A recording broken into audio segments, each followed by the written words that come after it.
Next up is Jean Sullivan Meissner. She is the team lead for outbreak detection and response at New York City's Bureau of TB Control, and she will be talking about outbreaks and field investigations. Hi, so actually I'm going to focus my talk on how we're using molecular epidemiology in New York City. So Shama covered a little bit of how we're doing other types of field investigations in New York City. I'm really going to spend the majority of my time talking about how we're using molecular data, so that's genotyping data, how that data informs public health intervention, and that includes the data piece and the investigation piece. So I'd just like to start with an overview of what is molecular epidemiology. What do we mean when we say that? And I like this quote and I like this definition. It's the application of molecular biology to the study of infectious disease epidemiology. Molecular epidemiology attempts to utilize a multidisciplinary approach to identify factors that determine disease causation, propagation, dissemination, and distribution in time and space. And then really importantly, the key components of molecular epidemiology, and I'm going to talk about all three of these independently. The genetic information is one component, analysis of that data in conjunction with other types of surveillance data, and then the epidemiologic investigation. That's really what the shoe leather epidemiology that we do, informed by the genetic information that we're receiving.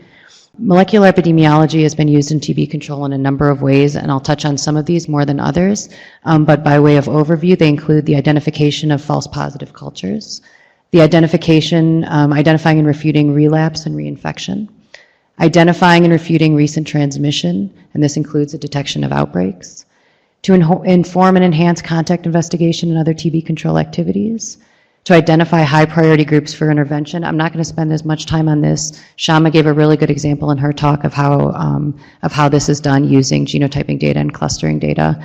We use genotyping as a mechanism for better understanding TB transmission and to help answer important research questions, and I'll not touch on this that much in this talk. So in terms of commonly used genotyping methods, they're not showing up on the slide, but really there are 4 that are conventionally used in the United States, and I have them here on our side. So this is the epi curve that Shama showed. New York City, we started doing genotyping in 1991 as a project. We did it selectively using RFLP and spaligotyping. In 2001, we began doing universal genotyping using RFLP and spaligotyping. And then the National Genotyping Service began in 2004 using spaligotyping and Miru analysis. So Miru and spaligotyping are PCR methods. In 2009, the availability of 24 loci Miru came about. And then starting in 2013, the availability of whole genome sequencing began. And really what's important to know is those first 3 methods, so RFLP analysis, Miru analysis, and spaligotyping, are looking at a very small section of the TB genome and using information there to characterize TB strains. Generally, one method is not enough to characterize a strain. You usually use 2 or more. And then with the introduction of whole genome sequencing, that really provides the ability to look at the entire genome and use the information from that in terms of for many, many things. But in terms of molecular epidemiology, we're really using it to inform our cluster investigations. I won't talk that much about that in this talk, but I believe there's a talk later on in the session that talks about genomics and other things. In the United States, as I said, the National TB Genotyping Service began in 2004 using spaligotyping and 12 loci Miru. TB GIMS is the secure web-based system which was launched in 2010 to improve access to and dissemination of genotyping information nationwide. This is really the mechanism by way that most jurisdictions, actually all jurisdictions in the country, get their genotyping information. In New York City, we still use RFLP and spaligotyping as our primary genotyping methods, but we also receive spaligotyping and Miru information through the CDC, and then whole genome sequencing happens on a selective basis, either by request or as initiated by the CDC. And you can see here all of the different functionality within TB GIMS. It allows users to submit and track isolates to and from contract genotyping labs. It enables the storage and management of genotyping data for all TB cases. It links isolate data to patient-level surveillance data. It provides reports on genotype clusters, so for example, the national distribution of strains. And it generates alerts and provides tracking mechanisms for quickly growing and other high-priority clusters. I'm going to really spend the rest of my talk talking about how we systematically review genotyping data in New York City, and then how we use that information to identify clusters, how we prioritize our clusters, and then how we conduct investigations, and then really how that data is informing public health intervention all the way along that process. So genotyping results are reviewed by epidemiologists as they're received from labs. We consider this data alongside patient data and information from field and clinic staff. We do active surveillance for outbreak strains and unexpected results. We use this to identify potential contamination and false positive isolates. And then cases with matching RFLP and Spalago-type results are clustered. We also use results and alerts from TB GIMS. We review those and compare them to existing genotype and patient data. And I'm going to show you a couple of examples of how the review process works in New York City, really by way of exemplifying, before we even get to the clustering point or the cluster investigation, genotyping data and the systematic review of data, routine data, whether it's review of cases or clusters, that's informing a lot of the day-to-day routine case management activities that are happening in New York City. So here's an example. In New York City, we receive our Spalago-typing data before we get any other data. So we have epidemiologists review it.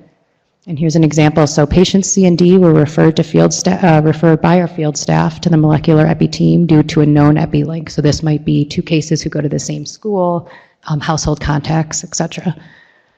Different Spalago-types in this case would refute transmission. So this is a really important mechanism for saving resources. So especially in the instance of a school or another congregate setting where we're making the consideration of how to expand a contact investigation, what type of work and notification and education needs to happen at that site on the basis of having two cases there in a short amount of time.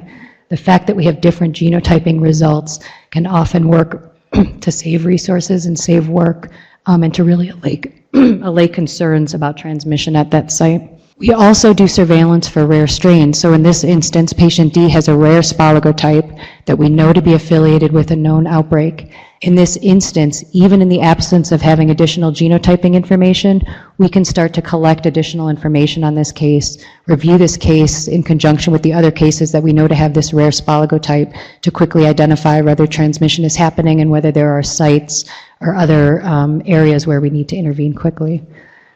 Another thing that we look to review is where we have matching genotype results. So in this case, patients A, B, and C have matching Spalago-type results. The first thing we do whenever we see this is consider possible contamination. So the thing that happens next is we review additional data. So for example, specimen collection dates and processing dates and facilities, patient characteristics. So do we expect these patients from the same country of birth? Maybe that we already know about an epidemiologic link, which would explain the same genotype. Maybe there's something odd that we need to look further into. Maybe it's a patient who we don't expect to have this particular strain. And then also DST results if we have them. So is this a rare drug susceptibility or drug resistance pattern among these three cases that would imply that maybe some contamination occurred? In this instance, we would contact the labs as necessary. We notify clinical staff so that they have a heads up and then take the necessary steps to investigate possible contamination.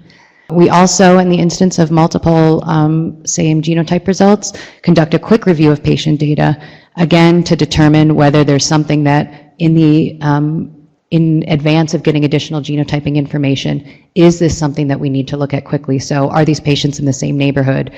Is there any evidence that they had some contact with the same case or that they may have spent time in the same place? Additional results are received and those are reviewed. In this instance, different RFLP results rule out contamination. They rule out transmission between these two cases. And then for cases with a matching RFLP and Spalago-type result, we'll assign them to a New York City cluster. We review for cluster investigation eligibility and prioritization and notify relevant staff. Additional genotyping data, as I said, are reviewed as they're received. So this includes Spalago-typing and mirror data that we get from the CDC. It also includes the alerts that are generated through TB GIMS on the basis of the work that the CDC is doing to identify high priority clusters and clusters of concern. And then I just want to point out that, I use the example of getting Spalago-type results and RFLP results, but this type of review happens, all it happens at the CDC, it happens in other jurisdictions, and can happen really regardless of which genotyping methods you're using and how the data is received. The most important thing is that it's a routine review, and that this type of review just of results can inform the public health intervention before you get to the clustering stage. So once we have cases that are clustered, they're reviewed and prioritized based on an algorithm. And really in New York City, for a number of reasons, our focus is on possible recent transmission and potential for intervention. So there may be a really interesting story behind why my patient in 2015 has the same strain as a patient in 2003. At that point, there's no way we can intervene, there's nothing we can do, and so that would not be a high priority case for intervention. So the criteria we use in terms of high priority: children, again, because we have a focus on recent transmission, HIV infection or other immunosuppression, a multi-drug resistant strain, the presence of TB in a healthcare worker, a history of homelessness, incarceration, or substance use. We have a time component. Again, we're looking for diagnosis within 24 months of a previous case. And then other factors that we look at include country of birth, patient demographic and clinical characteristics, strains new to New York City take priority, the size of the cluster in New York City, and then evidence of rapid cluster growth. So I'll quickly run through 2 examples. So patient C in this instance has recently been assigned to cluster 22. Patient C was counted less than 24 months after patient B. Patient C has a history of homelessness and substance abuse, and so patient C is eligible for investigation. However, when we look to prioritize further, we're wondering if they should be assigned. This patient would not be assigned for investigation.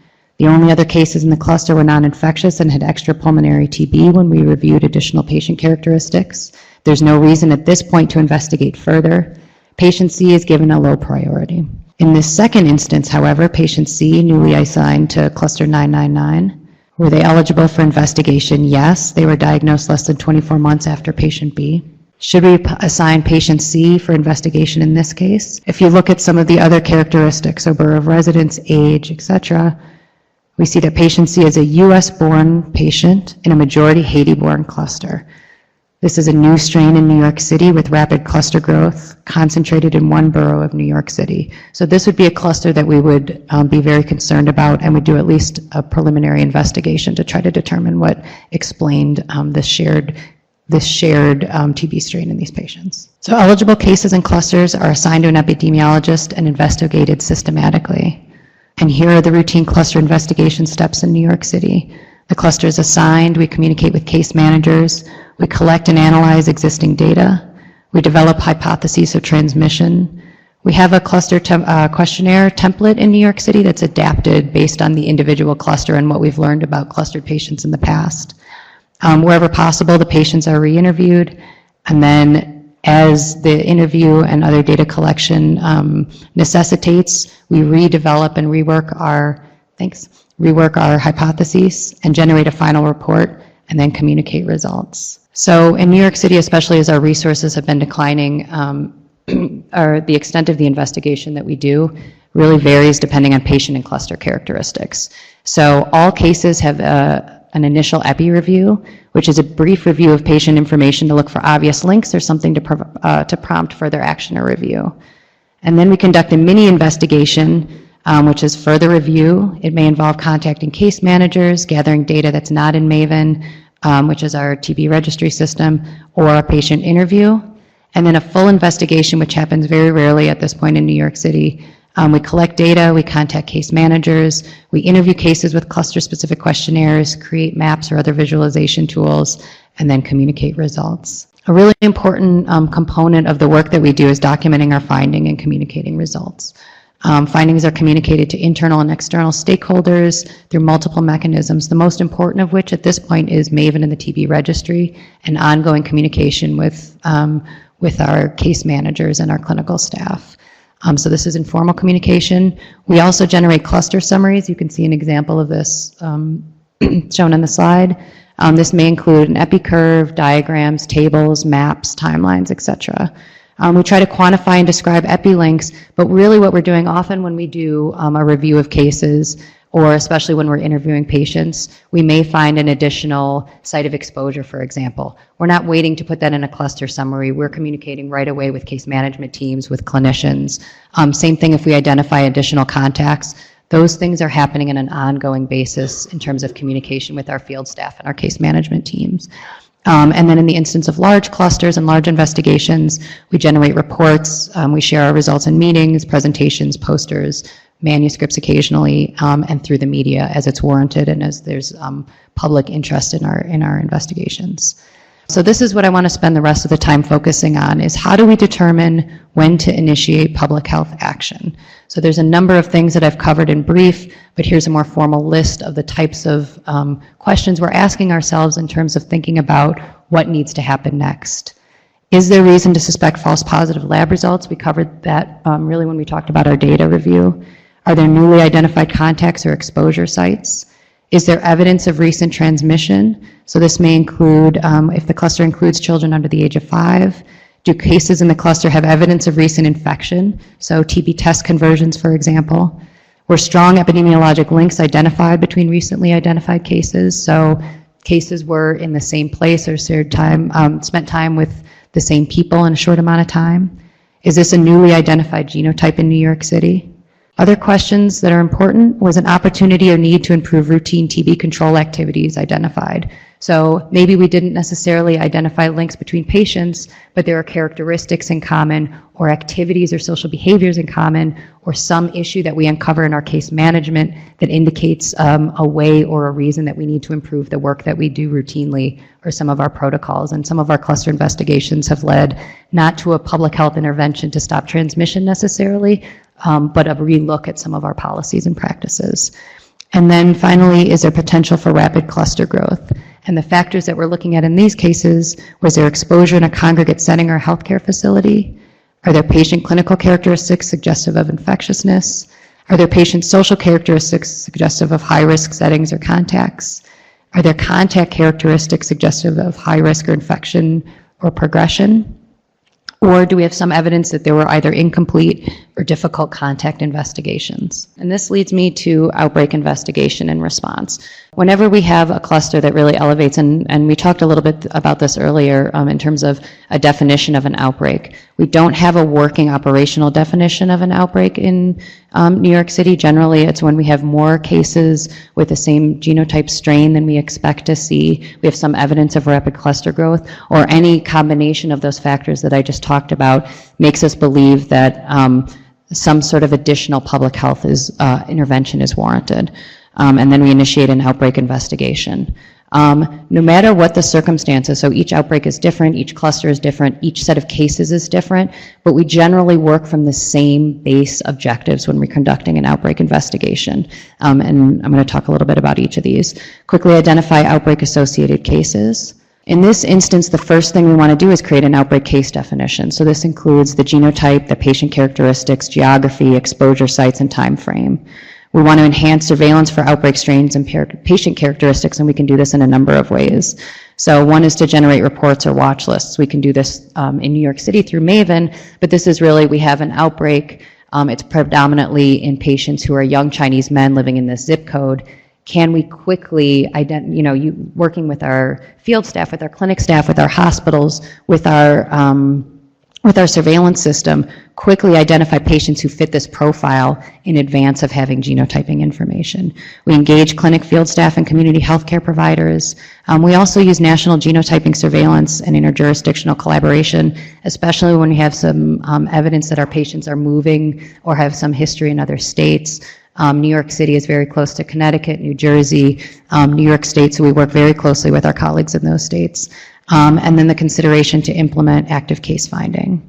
Ensure treatment completion. This includes identifying and addressing barriers to treatment adherence, implementing DOT or video DOT if it hasn't been implemented, identifying and engaging potential partners to facilitate treatment, locate lost patients. So this includes shelters, schools, community organizations, considering incentives, and as a last resort, legal interventions. Ensure thorough and complete contact investigations. So this includes creating data management system for contacts, utilizing public records and other databases. In New York City, this has been one of the most important mechanisms that we've used in terms of outbreak investigation is really accessing these other databases, and I think some of the other speakers are going to talk more about this in detail, but in New York City we've had access to vital statistics, incarceration history, homeless history, social service utilization, and more we're using social media, so that especially includes Facebook and LinkedIn and things like that, to identify potential links between our cases.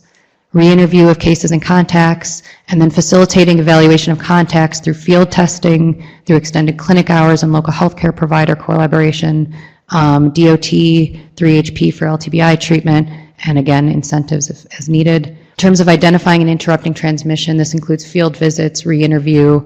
We've used photo and name recognition with patient permission in the past, and that was really successful.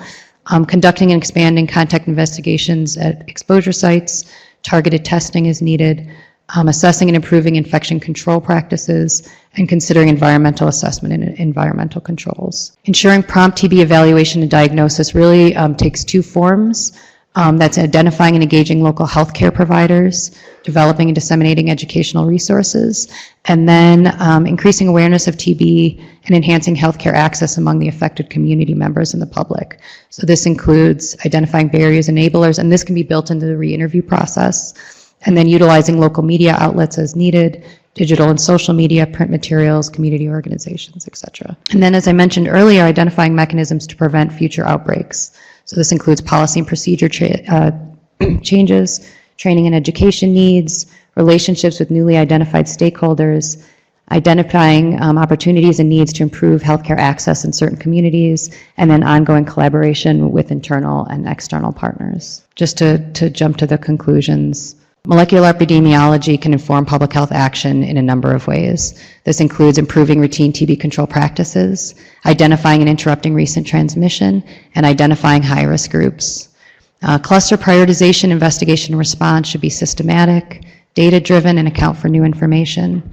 The heterogeneity of groups affected by TB, especially in New York, but also really across the country and your jurisdictions as well, requires tailored public health interventions, which really underscores this need to know your local epidemiology. Outbreak response requires time and resources, but epidemiology can help focus investigations in a number of ways. Data management and stakeholder engagement are crucial.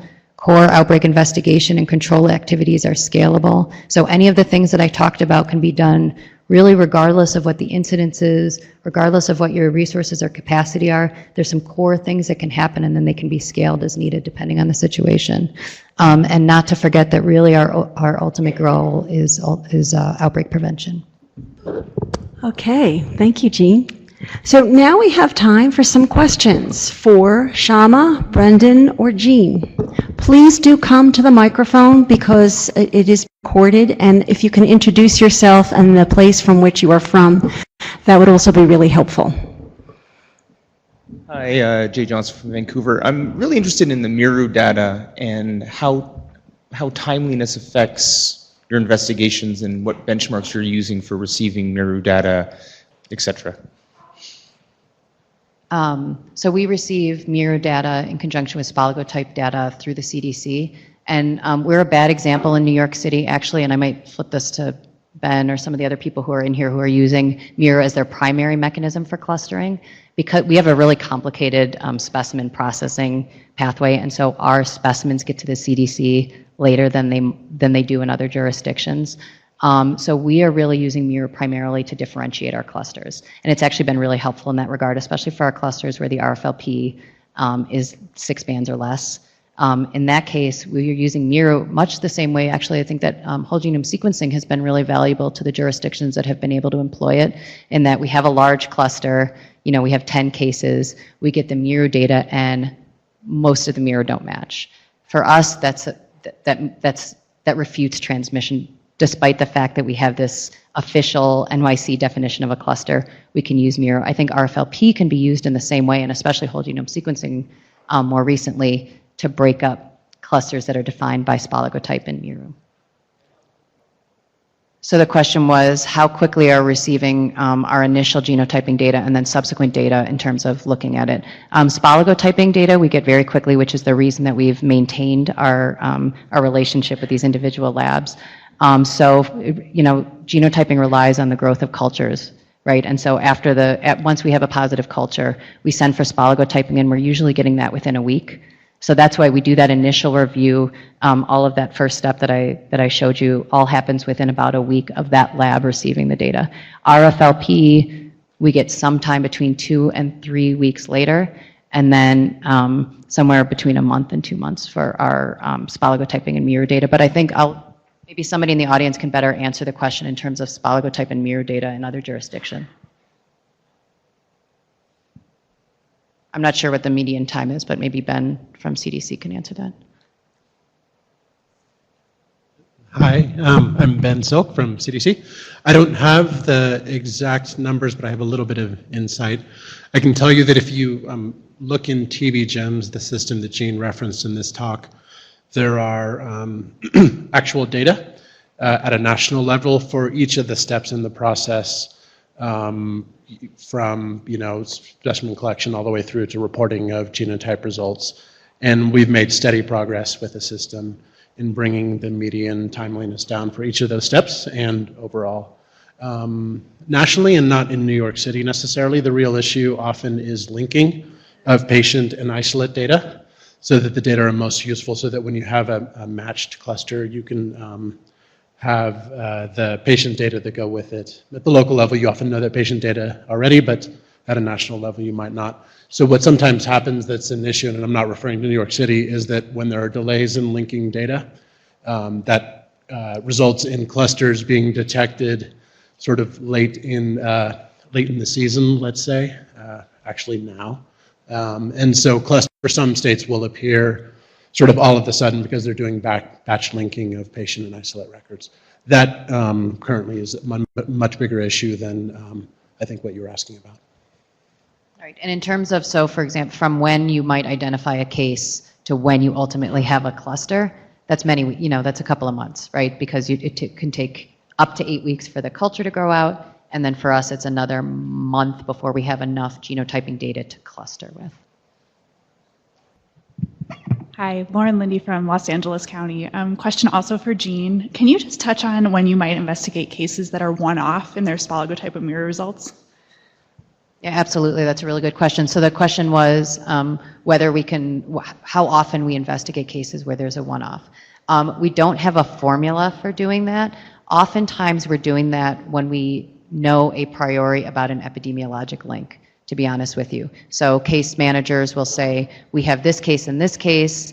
One was a contact to another. Can you keep these? And then we generate a watch list. And then as the genotyping data come in, we'll notice that there's a one-off and we'll consult with the labs. The other thing that we're doing, and I didn't touch on this too much in terms of our data review, but the epidemiologist who's generally reviewing this is really familiar with our strains, and we know when stuff feels weird. I know that that's hard to operationalize that, but sometimes we know that spoligotypes match with certain RFLPs, or that certain, and in those instances where we see something where either somebody we feel like they should be a part of this cluster based on their spoligotype, and then the RFLP comes in and it's different, we'll consult with our labs, but we're not doing investigations for a one-off generally that we're detecting without the presence already of an epi-link. Any other questions? I have a question for Dr. Bain. You mentioned an interest in maybe doing some research in terms of how IGRAs perform in the HIV positive population in the Caribbean, and I was wondering what, if you had ideas about how that could occur, whether there's potential future partnerships available to do that, or? In a word, yes.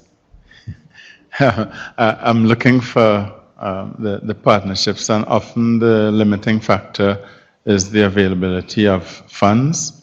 And linked with that is really the interest of granting organizations, because it's clear that interest and appropriate that interest should be focused on countries with large burden, and that's a combination of base population and rate. So without any difficulty, I understand that Africa and Asia gets priority. But I think that Haiti, Guyana, Dominican Republic are countries that should also get some interest in the Western Hemisphere and their migration patterns as well. But sometimes it's who knows who, and where, you know, how things can happen in that way.